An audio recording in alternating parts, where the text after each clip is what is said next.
Hêdî pênûs şerm dike binivîse. Hêdî raman fedî dike bifikire. Daran dişewitînin, zarokan dikujin, hebûna mirovatiyê jinan tune dikin.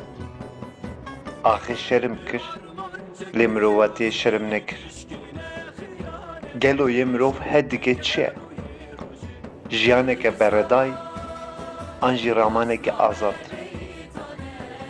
Yê hebûna te tune dike, dikare jiyaneke xweş bide te. Yê darên te dişewitîne, dikare xwezayeke xweş bide te. Yê zarokên te dikuje, dikare pêşerojekê bide te.